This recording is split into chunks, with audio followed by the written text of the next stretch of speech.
மதிமுகம் நேயர்களுக்கு வணக்கம். இது அரசியல் தாக்கமும் பின்னணி வழங்குவதற்காக நான் தினேஷ். நான் நிரோஷா.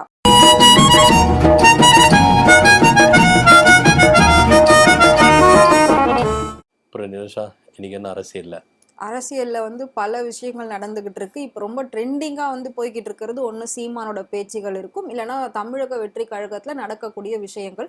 ஸோ அதற்குள்ளவே 1008 உட்கட்சி பூசல் நடந்துகிட்டு இருக்கும்போது அதிமுகல இருந்து அப்புறம் நம்ம நாம் தமிழர் கட்சியில இருந்து பல கட்சிகள்ல இருந்து இங்க தாவிக்கிட்டு இருக்காங்க. ஸோ அந்த வகையில அதிமுகவில் பார்த்தீங்கன்னா ஜெயலலிதா அம்மா அவர்களுக்குன்னு சொல்லி ஒரு சில விசுவாசிகள் உண்மையானவர்கள் இருந்திருப்பாங்க. அதுல ஒருத்தர் இப்போ தமிழக வெற்றி கழகத்துக்கு போறதா ஒரு நியூஸ் வந்திருக்கு. அது எந்த அளவுக்கு உண்மை அப்படின்ற தெரியல. சோ அது யாரு எதுக்காக போறாரு? ஆமா, தமிழக வெற்றி கழகத்துல மற்ற கட்சியினர் என்ன பண்றாங்க, இணைஞ்சிட்டு வராங்க. தன்னுடைய கட்சியில இருக்கிறவங்களுக்கே பொறுப்பு போட முடியாம திக்குமுக்கு ஆடுறாரு தமிழக வெற்றி கழக தலைவர். சோ புதுசா இப்ப வரவங்களுக்கு எந்த மாதிரி ஒரு போஸ்டிங் கிரியேட் பண்ணி போட போறாரு அப்படின்றது ஒரு பெரிய கேள்விக்குறியா இருக்கு. ஏன்னா விடுதலை சிறுத்தையில இருந்து ஒதுக்கி வச்சிருந்த ஆதவ அர்ஜுனா இருக்காருல்ல, அவர் என்ன போது ஒரு போஸ்டிங்கை கிரியேட் பண்ணார். தேர்தல் பிரிவு சிறப்பு பொதுச் செயலாளர் அப்படின்ற ஒரு கிரியேட் பண்ணி அவர் என்ன பண்ணாங்க, நியமிச்சாங்க. ஆல்ரெடி ஜான் ஆரோக்கியசாமி தேர்தல் வியூக வகுப்பாளரா அங்க இருக்காரு. விஜய்க்கும் தமிழக வெற்றி கழகத்தினருக்கும் அவருக்கு இருக்காரு.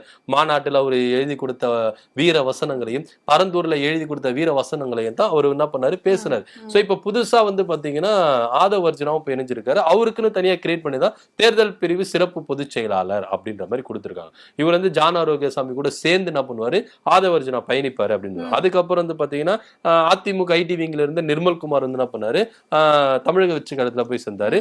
ராஜ்மோகன் என்ன பண்ணிருக்காங்க, போய் சேர்ந்திருக்காங்க. சோ இதெல்லாம் ஒரு புறம் இருக்கும்போது அதிமுகல இருந்து மாஜி மாவட்ட செயலாளர்கள் மாஜி அமைச்சர்கள் என்ன பண்ண போறாங்கன்னா போய் சேர போறதா அரசல் புரசலா ஒரு செய்திகள்லாம் வந்தது. ஆனா அதை உறுதிப்படுத்துற விதமா மருது அழகராஜ் ஓபிஎஸ் அணியில இருந்து வெளியே வந்த மருது அழகராஜ் பாத்தீங்கன்னா தமிழக வெற்றி கழகத்துல போய் இணைய போறாரு அப்படின்ற ஒரு செய்தி வந்திருக்கு. இது அவர் பகிரங்கமா அறிவிக்கல அப்படின்னாலும் அவருடைய பேச்சுகளும் அவருடைய பதிவுகளும் என்ன பண்ணுதுன்னா கட்சியில சேர்றதுக்கான வாய்ப்புகள் அதிகமா இருக்கு, மறைமுகமா இருக்கு அப்படின்ற மாதிரி. என்ன அப்படின்னு பாத்தீங்கன்னா தமிழக வெற்றி கழக தலைவர் விஜய் அவர்களை ரொம்ப புகழ்ந்து பாடி அடுத்தது அவங்க தான் ஆட்சியில அப்படின்னு. ஏன்னா எம்ஜிஆருக்கு புரட்சி தலைவர் அப்படின்ற ஒரு பட்டத்தை கொடுத்து எல்லாருமே என்ன பண்ணாங்க, பேச வச்சாங்க. இப்போ விஜய் அண்ணா அப்படின்ற மாதிரி அவருக்கு ஒரு கிரியேட் பண்ணி அவர் ரொம்ப பிரபலமா வராரு. அதிமுக திமுக மாற்று அரசியல விஜய் கொண்டு வருவாரு, அதுல எந்த வித மாற்று கருத்தும் இல்ல. அதனால விஜய் வருதுக்கான வாய்ப்புகள் அதிகமா இருக்கு அப்படின்னு சொல்லிட்டு என்ன பண்றாரு, விஜய்க்கு புகழ்ந்து பாடி ரொம்ப உயர்த்தி பிடிக்கிறாரு. அதனாலேயே அவர் என்ன பண்ணுவாருன்னா, அதாவது ஓபிஎஸ் அணியை விட்டு என்ன பண்ண போறாரு, தமிழக வெற்றி கழகத்துல போய் சேர போறாரு. மருது அழகராஜ் பாத்தீங்கன்னா அதிமுக ஜெயலலிதாவுக்கு ரொம்ப நம்பிக்கைக்குரியவரா இருந்தாரு. அவரு பேசுகிற வசனங்கள்லாம் பாத்தீங்கன்னா ஜெயலலிதா பிரச்சாரங்களையும் மேடைகளை பேசுற வாக்கியங்கள்லாம் மருது அழகராஜ் தான் என்ன பண்ணாரு, எடுத்து கொடுத்தாரு. குறிப்பா பாத்தீங்கன்னா ஜெயலலிதாவுடைய தாரக மந்திரம் மக்களுக்காகவே நான் மக்களா நான் அப்படின்ற ஒரு வாசகத்தையும் அந்த ஒரு போய் மக்களிடத்துல போய் கொண்டு போய் சேர்ந்ததும் மோடியா லேடியா இந்த மாதிரி வார்த்தைகளை கொண்டு வந்தது மருது அழகராஜ் அப்படின்னு சொல்றாங்க. இவர் பாத்தீங்கன்னா ஜெயலலிதாவுக்கு அந்த பேச்சுகள் எப்படி இப்படி பேசணும் அப்படின்றதெல்லாம் இவர் எழுதி கொடுத்த அந்த கட்டுரைகள் தான் அந்த அம்மா என்ன பண்ணுவாங்க, வாசிப்பாங்க.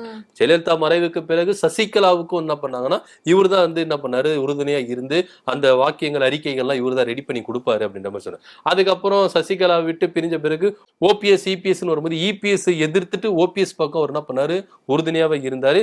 நமது எம்ஜிஆர் அப்புறம் நமது அம்மா இந்த மாதிரி பத்திரிகைகள்ல இவர் மூத்த ஆசிரியரா இருந்திருக்காரு. இப்போ தமிழக வெற்றி கழக தலைவர் விஜய கூடிய விரைவில் சந்திக்க போறதாகவும் தன்னை என்ன பண்ண போற தமிழக வெற்றி கழகத்துல இணைச்சிக்க போறாரு மருது அழகராஜ் அப்படின்ற ஒரு பேச்சுகள் வந்திருக்கு. இது எந்த அளவுக்கு உண்மை அப்படின்றதுல பொறுத்திருந்து பார்க்கலாம் என்ன நடக்குது. ஓகே, நம்ம தொடர்ந்து பார்க்கலாம். இன்னும் யார் யாரெல்லாம் பெரிய பெரிய மாஜி அமைச்சர்கள் மாஜி தலைவர்கள் இவங்க எல்லாம் தமிழக வெற்றி கழகத்துல போய் சேர போறாங்க அப்படின்னு சொல்லிட்டு. ஸோ இது இதுக்கப்புறம் அதிகமா நடக்கும் அப்படின்னு நினைக்கிறேன். ஏன்னா அடுத்த தேர்தலுக்கான வேலைகள் ஆரம்பிச்சதுனால அவங்க போய் செட்டில் ஆகுறதுக்குன்னு ஒரு பிளேசஸ் கண்டிப்பா சூஸ் பண்ணுவாங்க. ஸோ இதுக்கப்புறம் இந்த விஷயங்கள் அதிகமா நடக்கும். இவங்க இந்த கட்சியில சேர்றாங்க, இவங்க இங்க இருந்து விலகுறாங்க அப்படின்ற மாதிரியான விஷயங்கள். ஸோ இதெல்லாம் ஒரு பக்கம் இருக்க. நம்ம நேத்து தான் பேசணும், எடப்பாடி அண்ட் செங்கோட்டையன் இவங்களுக்குள்ள ஒரு கான்வர்சேஷன் போச்சு. ஸோ இன்னைக்கு அது ஏதோ பூதாகரமா வெடிச்சிருக்குன்னு ஒரு நியூஸ் வந்திருக்கு. ஸோ அது எந்த அளவுக்கு உண்மை, என்ன விஷயம்? அதிமுக கழகத்துல கழகம் பிறந்திருக்கு அப்படின்னு சொன்னா அது மிகையாகாது. ஏன்னா அதிமுக கலகம் பண்ணவருக்கே இப்ப கலகம் வந்திருக்கு அப்படின்னு சொல்லலாம். அதிமுக ஒரு சில சீனியர்கள்லாம் இருக்காங்க. அதுல முக்கியமான ஒரு சீனியர் பாத்தீங்கன்னா செங்கோட்டையன் அவர்களை நீங்க சொல்லலாம். எம்ஜிஆர் காலத்துல இருந்து அவர் என்ன பண்ணாரு, அதிமுக இருந்து பயணிச்சு வந்தாரு. எம்ஜிஆர் மறைவுக்கு பிறகு ஜெயலலிதா கையில அதிமுக வரும்போது ஜெயலலிதாவுக்கு ரொம்ப நம்பிக்கையுரியவரா இருந்தாரு. அதுக்கப்புறம் ஜெயலலிதாவில கொஞ்சம் ஒதுக்கி வைக்கப்பட்டாலும் ஜெயலலிதாவுடைய பார்வையில என்ன பண்ணாரு, அவர் இருந்தாரு. சிலுவம்பாளையம் ஒன்றிய செயலாளர் அப்படின்ற ஒரு போஸ்டிங்க இப்ப இருக்கிற பொதுச் செயலாளர் எடப்பாடி பழனிசாமிக்கு அப்போ அவரு தான் வாங்கி கொடுத்தாரு. எடப்பாடிக்கு ஒரு குருநாதர் அப்படின்னா அது செங்கோட்டையன் தான். இப்போ வரம் கொடுத்த தலைவிலேயே கைய வச்சாங்க அப்படின்னு சொல்லுவாங்கல்ல, அது மாதிரி குருநாதருக்கு ஆப்போசிட்டாவே சிஷியன் எழும்பி இருக்காரு அப்படின்னு சொல்லலாம். ஜெயலலிதா மறைவுக்கு பிறகு சசிகலா வந்து வரும்போது கூட பாத்தீங்கன்னா சசிகலாவுக்கு ரொம்ப விசுவாசியா இருந்தாரு, நம்பிக்கைக்குரியா இருந்தாரு. ஆனா நம்மளுக்கு ஒரு கேள்வி எழும்பலாம், அந்த அளவுக்கு விசுவாசமா இருந்தாரு, நம்பிக்கைக்குரியா இருந்தவர், சீனியரா இருந்தவர். இந்த அம்மா ஜெயிலுக்கு போகும்போது முதல்வர் பதவி வந்து செங்கோட்டையன் கிட்ட தானே கொடுத்துருக்கணும். ஏன்னா சீனியர்னு பார்த்தா அவரு தானே, விசுவாசின்னு பார்த்தா அவரு தானே, இபிஎஸ் கிட்ட எப்படி கொடுக்க முடியும் அப்படின்ற கேள்விகள் நம்மளுக்கு வந்து வந்திருக்கலாம், வரலாம். ஆனா இங்க சசிகலா என்ன சொல்றாங்க அப்படின்னு பாத்தீங்கன்னா, ஏன் அப்ப வந்து முதல்வர் பதவி கொடுக்கல அப்படின்னு பாத்தீங்கன்னா, இவருக்கு வந்து கோடிக்கணக்கில் கடன் இருந்தது. ஒருவேளை அந்த பதவி அவர்களை கொடுத்தா இவரு அந்த கடன்கள் விவகாரத்துல அது திரும்ப வந்து பறி போறதுக்கான வாய்ப்பு உண்டு. அப்ப வந்து நம்மளுக்கு இன்னும் அடுத்தபடியா செங்கோட்டையனுக்கு அடுத்தபடியா யார் இருக்குதுன்னு பார்த்தா நம்ம எடப்பாடி பழனிசாமி தான். அவர்கிட்ட நம்ம கொடுத்துட்டு போவோம்னு சொல்லிட்டு தான் அவங்களுக்கு கொடுத்தாங்க. ஆனா இருந்தாலும் ஒரு கண்டிஷன் வச்சாங்க, இங்க பாருங்க பழனிசாமி, நீங்க முதல்வரா இருக்கிற அமைச்சரவை கூட்டத்துல செங்கோட்டையன் கம்பல்சரி நான் பண்ணணும், மினிஸ்டரா இருக்கணும், அந்த அமைச்சரவையில அவர் இருக்கணும் அப்படின்ற மாதிரி ஸ்ட்ரிக்டா சொல்லியிருந்தாரு. எடப்பாடி பழனிசாமிக்கு இதுல விருப்பம் இல்லைனாலும் கூட பரவாயில்ல, ஒரு என்ன சொல்ற கட்டாயத்தினால என்ன பண்ணாரு, அமைச்சரவையில என்ன பண்ணாரு, செங்கோட்டையனை வச்சிருந்தாரு. ஆனா இருந்தாலும் செங்கோட்டையனை எப்படியாச்சும் மட்டம் தட்டி மேல வந்துடணும் அப்படின்னு சொல்லிட்டு தான் அவர் வந்து முனைப்போட தான் இருந்தாரு அப்படின்னு சொல்லலாம். இப்போ என்னன்னா, இப்போ சமீப 2 நாள் முன்னாடி வந்து பாத்தீங்கன்னா விவசாயிகள் வந்து பண்ணாங்க, பாராட்டு விழா நடத்தாங்க. இந்த பாராட்டு விழால வந்து செங்கோட்டையன் கலந்துக்கல. ஏன் கலந்துக்கல, எதுக்கு கலந்துக்கல அப்படின்னு சொன்னேன். அது எப்படிங்க, எங்களெல்லாம் வளர்த்து ஆளாக்கின எம்ஜிஆரையும் அம்மாவுடைய போட்டோவும் வைக்கலன்னா நாங்க எப்படி போய் கலந்துக்க முடியும்? அதுவும் இல்லாம எனக்கு வந்து 2 நாளைக்கு முன்னாடி தான் இந்த அழைப்பை கொடுத்தாங்க. முன்னாடியே வந்து என்ன பண்ணிருக்கணும், இந்த கொங்கு மண்டலத்துல நானும் ஒரு பிரதிநிதியா இருக்கேன், முக்கியமான ஆளா இருக்கேன் அப்படின்னு இருக்கும்போது என்கிட்ட வந்து என்ன பண்ணணும், ஆலோசனை கேட்டிருக்கணும். அந்த குழு வந்து ஆலோசனை கேட்டிருந்தா நான் சொல்லியிருப்பேன். ஆனா என்கிட்ட வந்து எதுவுமே கேட்கவில்லை. 2 நாளுக்கு முன்னாடி தான் பத்திரிகை கொடுக்குறாங்க. அது வந்து இது எப்படி சொல்றதுன்னா, அது நம்ம கலந்துக்க கூடாது அப்படின்னு எல்லாமே பிளான் பண்ணி பண்ண மாதிரி இருந்தது. அதனால நான் கலந்துக்கல அப்படின்ற மாதிரி அவர் சொல்லியிருந்தாரு. இதுக்கு பின்புலம் என்ன இருக்குது அப்படின்னு பாத்தீங்கன்னா, சசிகலா வந்து என்ன பண்றாங்கன்னா, செங்கோட்டையனை ரிமோட் கண்ட்ரோல வச்சு ஆக்டிவிட்டி பண்ணியிருந்தாங்க அப்படின்னு சொல்லலாம். ஏன்னா சசிகலாவுக்கு ரொம்ப உண்மையா இருந்தது. சசிகலாவை எடப்பாடி பழனிசாமி தூக்கி விசிறடிக்கும் பொழுது செங்கோட்டையனும் சசிகலாவுக்கும் ஒரு அண்டர் டீலிங் போன் தான் என்ன பண்றாங்க சொல்லிக்கிறாங்க. நீங்க கவலைப்படாதீங்க, நான் வந்து எடப்பாடி கூட இருந்து நமக்குன்னு ஒரு டைம் வரும், நமக்குன்னு ஒரு காலம் வரும், அப்ப அடிக்கிற அடி வந்து என்ன பண்ணணும், சிந்தக்கூடாது, சதுரக்கூடாது, அப்படி அடிக்கணும் அப்படின்னு சொல்லி இவங்க 2 பேருக்கு ஒரு டீலிங். அதுவும் இதுக்கு சரியான நேரம் அப்படின்னு பார்த்தா இப்போ ஒரு போர்க்குடியை தூக்கி இருக்காரு செங்கோட்டையன். சோ இதுக்கு பின்னாடி வந்து பாத்தீங்கன்னா சசிகலாவுடைய காய் நகர்த்துதல் வந்து இருக்குது அப்படின்னு சொல்லிட்டு இப்ப நிறைய சீனியர்கள் என்ன பண்ணாங்கன்னா, எடப்பாடி பழனிசாமி பத்தி அவங்களுக்கு நல்லாவே தெரியும். பதவி கொடுத்த சசிகலா எந்த அளவுக்கு தீக்கி விசிறடிச்சாரு, இவருக்கு சப்போர்ட்டிவா இருந்த டிடிவி தினகரன் எந்த அளவுக்கு தீக்கி விசிறடிச்சாரு, இவருக்கு உறுதுணையா இருந்த கட்சியும் ஆட்சியும் காப்பாத்தி கொடுத்த ஓபிஎஸ் எந்த அளவுக்கு தீக்கி அடிச்சாரு. சோ நம்பிக்கை துரோகத்தின் முழு உருவமே எடப்பாடி பழனிசாமி. இவரை பத்தி எல்லாருக்குமே நல்லாவே தெரியும். இருந்தாலும் இவரை வச்சு என்ன பண்ணலாம், நம்ம இருந்துக்கலாம் அப்படின்ற மாதிரி தான் இருந்தாங்க. இப்போ செங்கோட்டையனுக்கு ஆப்போசிட்டா எழும்பி இருக்கிற, செங்கோட்டையனே தீக்கி அடிக்கிற தன்னுடைய குருநாதரையே மிஞ்சிற அளவுக்கு சிஷியன் போற காரியத்தை நிறைய சீனியர்கள் நோட் பண்ணிட்டு இருக்காங்க. அதே சமயத்துல ஒரு சீனியர் இந்த அளவுக்கு எழும்புனார்னா மற்ற சீனியர்களும் இவரோட கைக்கு வந்துட்டு நம்மள வந்து அப்புறம் ஒதுக்கி வைப்பாங்க. அதனால இந்த மேட்டரை எப்படி ஆஃப் பண்ணணும் அப்படின்ற ஒரு டிஸ்கஷன்ல எடப்பாடி பழனிசாமி இருக்கிறாரு அப்படின்னு சொல்றாங்க. இன்னொரு விஷயம் என்ன சொல்றாங்கன்னா, அந்த ஜெயக்குமார் அவர்கள் என்ன சொல்றாருன்னா, இது கட்சி சார்ந்த நிகழ்ச்சி இல்லைங்க, கட்சி சார்ந்த நிகழ்ச்சினா எல்லாரோட போட்டோ போட்டிருப்போம், இது வந்து ஒரு விவசாய சங்கம் நடத்துது, அதனால நாங்க கட்சி சார்பா போடல அப்படின்னு. அப்படி பாத்தீங்கன்னா எதுக்கு ஐயா நீங்க வந்து கொடி கம்பத்தை தூக்கின்னு வந்து நம்ம எடப்பாடி பழனிசாமி வரும்போது கொடி கம்பெல்லாம் அந்த மாட்டு வண்டியில வரும்போது கொடியெல்லாம் கட்டிக்கிட்டு எடப்பாடி பழனிசாமி பெருசு போட்டோ பெருசா போட்டது. அதிமுக அப்படின்னாலே அது கட்சி சார்ந்த நிகழ்ச்சியா தான் இருக்கணும். அதை விட்டுட்டு நீங்க அவங்க போட்டோ போடாம இது வந்து சப்ப கட்டுற கதையா தான் இவரு ஜெயக்குமார் அண்ணா வந்து என்ன சொல்றாரு, ஒரு காரணத்தை சொல்றாரு அப்படின்னு ஒரு சிலர் சொல்றாங்க. இதுல இன்னொரு பக்கம் வந்து பாத்தீங்கன்னா அக்கா கோகுலேந்திர அக்கா அவங்க வந்து என்ன பண்ணிருக்காங்க, எப்படிங்க என் பேரை போடல, என் போட்டோ போடல, அவங்களும் என்ன பண்ணாங்க கூக்குரல் கொடுப்பாங்க. இப்ப ஆளுக்கு என்ன பண்றாங்கன்னா கூக்குரல் பிடிச்சிருக்கு. செங்கோட்டையனை பொறுத்த வரைக்கும் நீங்க பாத்தீங்கன்னா அதிமுக ஒன்றிணைணும். அவர் தான் ஃபர்ஸ்ட் என்ன பண்ணாரு, எடப்பாடிக்கு போர்க்குடியா உள்ளுக்குள்ளேயே புகஞ்சு இருந்தது. ஏன்னா ஒரு 6 மாஜி எம்எல்ஏக்கள் வந்து போயிட்டு பிரஷர் கொடுத்தான்னு சொல்லிட்டு நம்ம பேசினதுல அதுல முதன்மையானவர் செங்கோட்டையன். 2026 எலெக்ஷனை நம்ம சந்திக்கணும், ஆட்சி எப்படிங்கணும்னா சசிகலா சேரணும், டிடிவி சேரணும், ஓபிஎஸ் சேரணும், எல்லாமே சேர்ந்தாதான் நம்ம வந்து என்ன பண்ணோம், ஆட்சியை வந்து நம்ம பிடிக்க முடியும். இல்ல தனித்து களம் கண்டிங்கன்னா வரவே முடியாது. படு குழி தோண்டி புதைச்சிட்டு மூடிட்டு எடப்பாடி பழனிசாமி அங்கேயே உக்காஞ்சிக்கணும், அதுதான் நிலைமை வரும் அப்படின்ற மாதிரி செங்கோட்டை என்ன பண்ணாரு, முதல்வா கருத்து வச்சாரு. இதற்கு எதிர்ப்பு தெரிவித்து தான் எடப்பாடி பழனிசாமி என்ன பண்ணிருக்காரு, ஒரு டம்மி பண்ணணும் அப்படின்றதுக்காக விஷயம் சொல்லுறாரு. இதுல இன்னொரு விஷயம் என்னன்னா, எடப்பாடி பழனிசாமி செங்கோட்டையை ஓரம் கட்டுறதுக்கு விவகாரம், அவரை கண்டுக்காம இருக்கிறது விவகாரம் என்ன அப்படின்னு கேட்டீங்கன்னா, நீங்க எதுக்கு டெல்லிக்கு போனீங்க அப்படின்னு சொல்லிட்டு எடப்பாடி பழனிசாமி செங்கோட்டையனை கேட்டிருக்காரு. செங்கோட்டை என்ன பண்ணிருக்காரு, தானாவே டெல்லிக்கு போகவே இல்லை. எஸ்பி வேலுமணி இருக்காருல்ல, இவர் தன்னுடைய மகனுக்கு கல்யாணம்ன்றதுனால அமித்ஷாவை இன்வைட் பண்றதுக்கு போயிருக்காரு, கூட செங்கோட்டையனும் போயிருக்காரு. போகும்போது அங்க வந்து என்ன பண்ணிருக்காங்க, இன்ட்ரோ பண்ணிருக்காங்க செங்கோட்டையனை. இவர் வந்து எம்ஜிஆர் காலத்துல இருந்து இருக்காருங்க, ஏடிஎம்கேல, அம்மாவுக்கு ரொம்ப நம்பிக்கையானவர், சசிகலாவுக்கு ரொம்ப நம்பிக்கையானவர், இப்போ வந்து எடப்பாடிக்கும் ரொம்ப இதுவா இருக்காரு அப்படின்னு சொல்லிட்டு எஸ்பி வேலுமணி மானே தேனே பொன்மானே அப்படின்னு சொல்லிட்டு இன்ட்ரோ கொடுத்திருக்காரு. இதை பார்த்த அமித்ஷா வந்து என்ன பண்ணிருக்காரு, பாஜக ஒரு மாஸ்டர் பிளான் போடல, எடப்பாடி நம்பி பண்றது வேஸ்ட், நீங்க என்ன பண்ணுங்க, பழையபடி சசிகலா கொண்டு வாங்க, அதுக்கு உங்களுக்கு என்னென்ன ஹெல்ப் பண்ணுவோம் நாங்க எல்லாம் பண்றோம், உங்களுக்கு வந்து 24x7 எப்ப வந்தாலும் அமித்ஷாவுடைய போன் உங்களுக்காக வெயிட் பண்ணிருக்கோம், அவருடைய கதவு எப்பவுமே உங்களுக்கு தந்துருக்கு, நீங்க எப்போனாலும் வரலாம் எப்போனாலும் பேசலாம் அப்படின்ற ஒரு ப்ரீ பாஸ் கொடுத்துட்டாகும் ஒரு செய்திகள்லாம் வெளிவருது. சோ இதெல்லாம் கேட்ட எடப்பாடி பழனிசாமி என்ன பண்ணிருக்காருன்னா, அடியில புகையை வச்சு கப கப கப கபன்னு எரிய விட்ட மாதிரி அவருக்கு எரிஞ்சிருக்கு.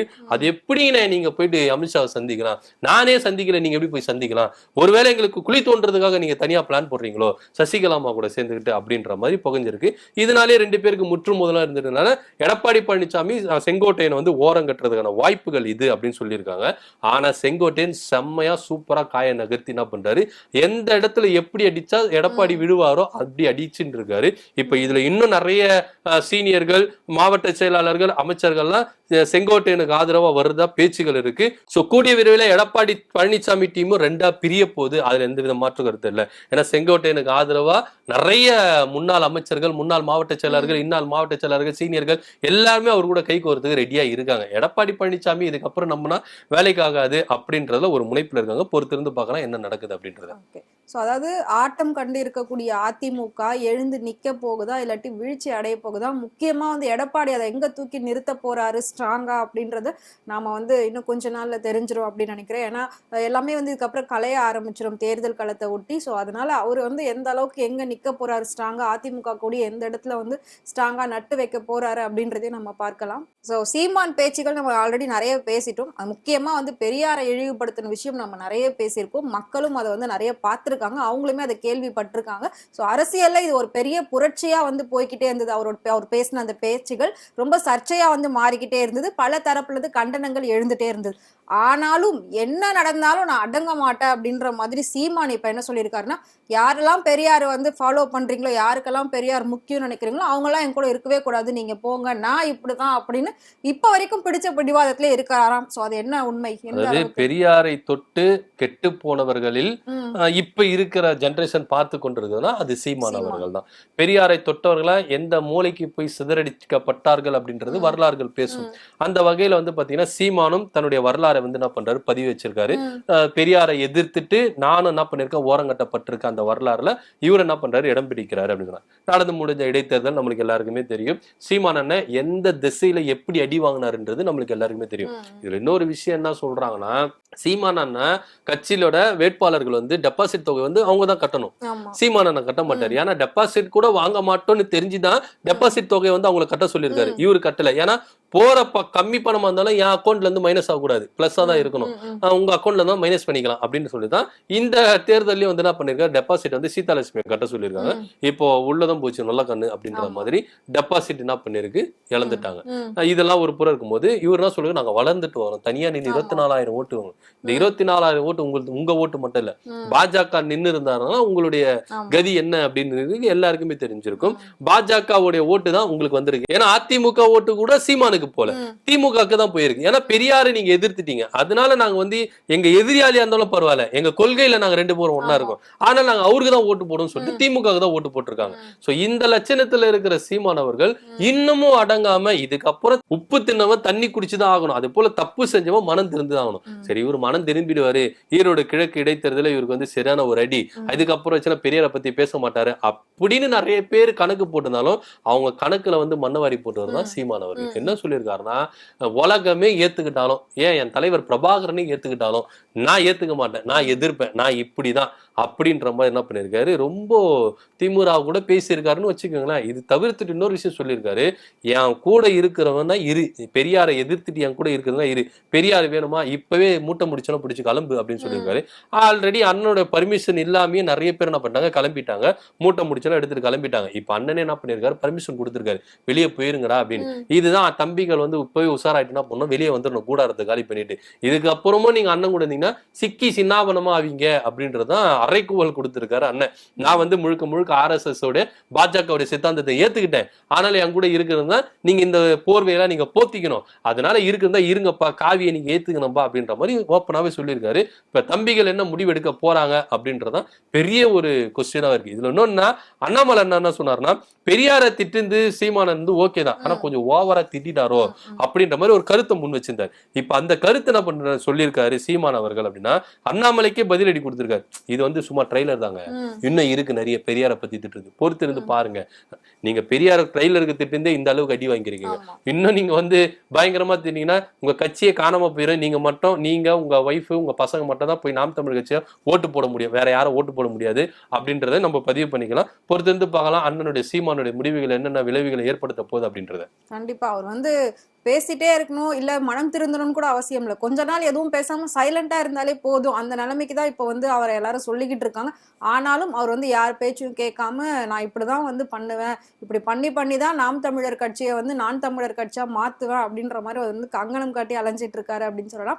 சோ இது எல்லாமே இருக்க ஆளுநர் ரவி அவர் பங்குக்கு அவர் பண்ணிக்கிட்டு இருக்காரு. எந்த ஒரு மசோதாக்களுக்குமே வந்து ஒப்புதல் அளிக்காம சைன் பண்ணாம அப்படியே வச்சிட்டு இருக்காரு. இப்ப உச்ச நீதிமன்றத்துல அந்த வழக்கு போய் அவங்க கொடுக்குற பிரஷர்லயுமே அவர் வாயை திறக்காம இருக்காராம். சோ அதுக்கு அவங்களே வந்து என்ன சொல்றாங்க, நீங்க இப்படியே வாய மூடிட்டு இருந்தா எங்களுக்கு எப்படி தெரியும் அப்படின்ற மாதிரி உச்ச நீதிமன்றம் கேள்வி கேக்குதான். சோ அங்க என்ன நடக்குது, அதாவது உச்ச நீதிமன்ற நீதிபதிகள் ஆளுநரை பந்தாடுறாங்க அப்படி சொல்லலாம். ஒரு பக்கம் தமிழ்நாடு அரசு பந்தடிக்குது, இன்னொரு பக்கம் நீதிபதிகள் பந்தடிக்கிறாங்க, இன்னொரு பக்கம் மத்திய அரசு செவி சாய்க்காம கம்முன்னு என்ன பண்ணுது, பந்தடிக்கிறாங்க. சோ ஆளுக்கு என்ன பண்றாங்கன்னா அவர் வந்து என்ன பண்றாங்க, பந்தடிக்கிறாங்க அப்படின்னு சொல்லலாம். உச்ச நீதிமன்றம் வந்து சரமரியா கேள்வி கேட்டிருக்கு, உங்களுக்கு எல்லாம் என்னங்க, நீங்க எல்லாம் அரசியலமைப்பு சட்டத்துக்கு தாங்க நீங்க இருக்கணும், அரசியலமைப்பு சட்டத்தை எப்படி நீங்க மீறீங்க? ஒரு மாநில அரசு உங்களுக்கு ஒரு மசோதா கொடுக்குதுன்னா அதுக்கு வந்து நீங்க என்ன பண்றீங்க, கடப்புல போடுறீங்க, கடப்புல போட்டு திருப்பி வந்து அர்த்தமே இல்லாம என்ன பண்றீங்க, ரிட்டர்ன் அனுப்புறீங்க. சரி ரிட்டர்ன் அனுப்பினீங்க, ரெண்டாவது தடவை அவங்க நிறைவேற்றி அனுப்பும் போது நீங்க சைன் பண்ணி ஆகணும், அதே கிடப்புல போட்டுட்டு என்ன பண்றீங்க, குடியரசுத் தலைவருக்கு அனுப்புறீங்க. குடியரசுத் தலைவருக்கு எப்படி நீங்க அனுப்ப முடியும்? உங்களுக்கு எதனா ஒரு இஷ்யூனா நீங்க மாநில அரசு கிட்ட சொல்லணும்.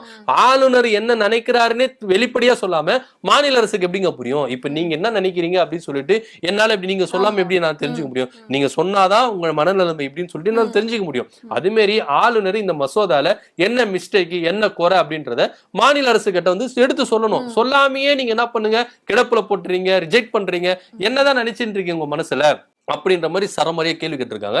இதுக்கு எல்லாத்துக்கும் ஐயா சாமி அப்படின்ற மாதிரி ஆளுநர் தரப்பு நின்று இருக்கு.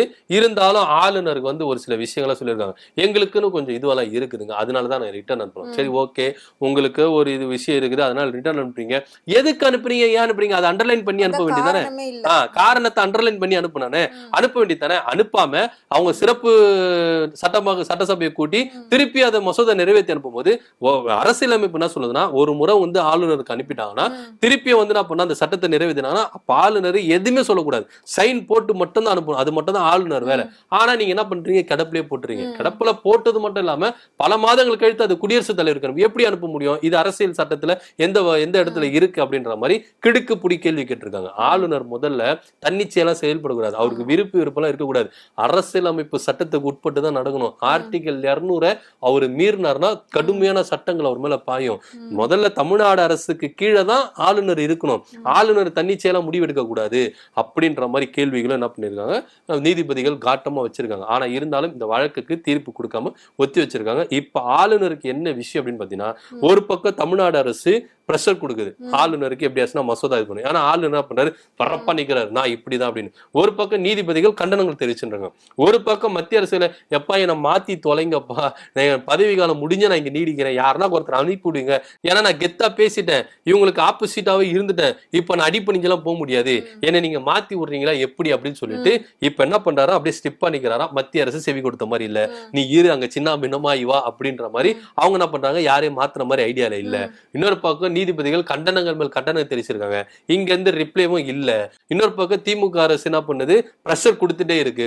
ஆளுநருக்கும் பிரஷர் கொடுத்துருக்கு, உச்சநீதிமன்றத்துல பிரஷர் கொடுத்துட்டு இருக்கு. இப்ப என்ன பண்ண போறாரு ஆளுநர் அப்படின்னு சொல்லிட்டு ரொம்ப குழப்பத்தில இருக்காராம். ஏன்னா இவர் பதவிக்காலம் முடிஞ்சு இங்க நீடிக்கிறாரு. மத்திய அரசு வேற ஒரு ஆள் அனுப்புனா இவர் ஆள் எஸ்கேப் போயிருவாரு. நான் இல்லப்பா புது ஆள் வந்திருக்காங்க, புது ஆள் கிட்ட கொடுத்து நீங்க என்ன பண்ணிக்கங்க, டீல் பண்ணிக்கங்க. ஏன்னா புது ஆள் வரதுக்கு தயங்குறாங்க. ஆல்ரெடி அவர் மேல கேஸ் போயிட்டு இருக்கு.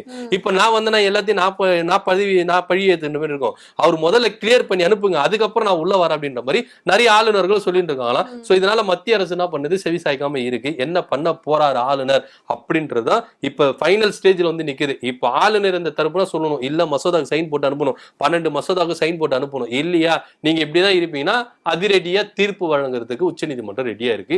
இந்த இடைப்பட்ட கேப்ல என்ன நடக்க போகுது அப்படின்றத பொறுத்து இருந்து பார்க்கலாம். சோ ஆளுநரோட அந்த செயல்கள், அந்த மௌனம் எங்க போய் முடிய போகுது அப்படின்றதையும் பார்க்கலாம். சோ காரணமே இல்லாம ஏதாவது ஒரு காரணத்துக்காக தான் ஒரு விஷயம் தள்ளி போகும். ஆனா காரணமே இல்லாம இவர் எதுக்கு தள்ளி போடுறாரு அப்படின்றது கூடிய சீக்கிரம் வந்து தெரிய வந்துடும். இதுக்கு வந்து மேலிடத்துல இருந்து அவங்க தான் பதில் சொல்லுவாங்க அப்படின்னு நினைக்கிறேன். ஆனா இப்போ அவங்க வாய் திறக்காம இருக்கிறது, அதுவுமே வந்துட்டு இவங்க 2 பேருக்கான ஒரு மோதல்கள் வந்து உருவாகிற ஒரு சூழ்நிலையில இருக்கு. சோ தொடர்ந்து அரசியலையும் சரி ஆளுநருக்கும் சரி என்ன நடக்குது அப்படின்றதை நம்ம தொடர்ந்து பார்க்கலாம். இன்னைக்கு அரசியல் நிகழ்வோட இறுதி பகுதிக்கு வந்துட்டோம். நாளைக்கு அரசியல் நடக்கிற சுட சுட நிகழ்வு வந்து நம்ம அரசியல் அலசி ஆரம்பிக்கலாம். அதுக்கு முன்னாடி நீங்க பண்ண வேண்டியதெல்லாம் ஒன்னே ஒண்ணுதான். இந்த நிகழ்ச்சியை பத்தின உங்களோட கருத்து என்னங்கிறத மறக்காம கமெண்ட் பாக்ஸ்ல கமெண்ட் பண்ணுங்க. நன்றி வணக்கம். நன்றி வணக்கம்.